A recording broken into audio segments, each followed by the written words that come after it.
SpongeBob was cleaning out his attic when he found it, an old VHS tape buried beneath a pile of dusty Krusty Krab employee manuals.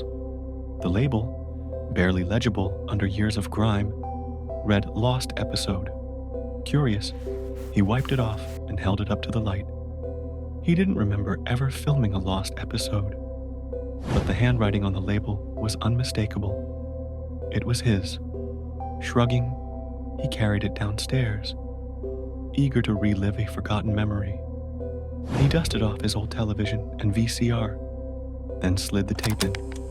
The screen flickered to life. At first, static filled the room, hissing like a swarm of jellyfish. Then, the image sharpened. The Krusty Krab, but not the one he knew. This one was wrong. The restaurant was decayed, its walls covered in black seaweed and thick layers of grime. The windows were shattered, and the kitchen door swung slightly, as if moved by an unseen force. A low hum buzzed through the speakers. It made his head ache. Then, the image flickered again. SpongeBob leaned forward. In the center of the frame sat a chair, and in that chair, himself.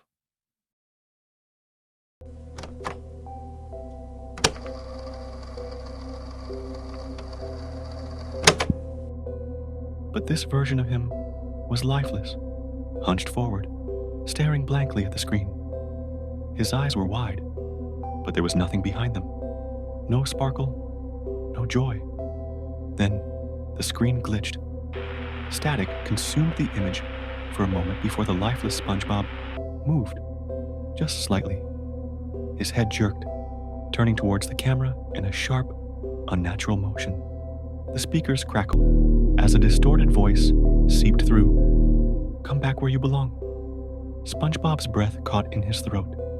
The voice was familiar, but warped, as if it had been stretched and dragged across the ocean floor. The screen flickered again.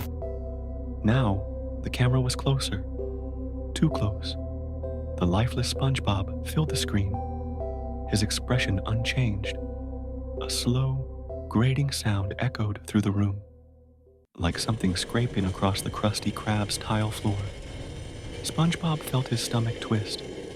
He reached for the VCR, ready to eject the tape.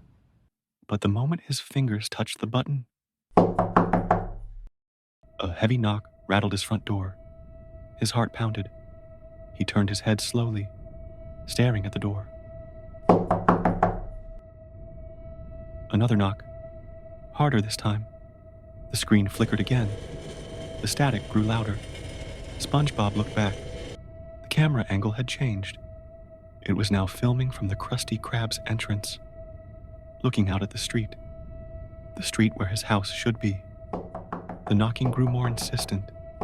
SpongeBob swallowed, his throat dry. He hesitated, then stepped toward the door. With a shaking hand, he reached for the knob. The television let out a high-pitched shriek. He spun around. The screen was now completely black, except for one thing: a reflection, his own living room, and something standing behind him.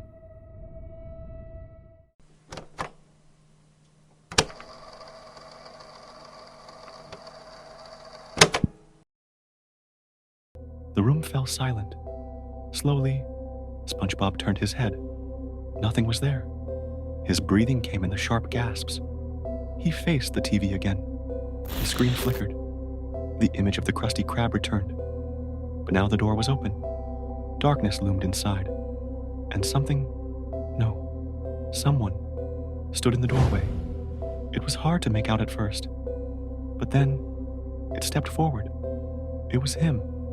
The lifeless version, its mouth opened wide, stretching beyond what should have been possible. The screen crackled as the voice returned, deeper this time, gurgling like something drowned long ago.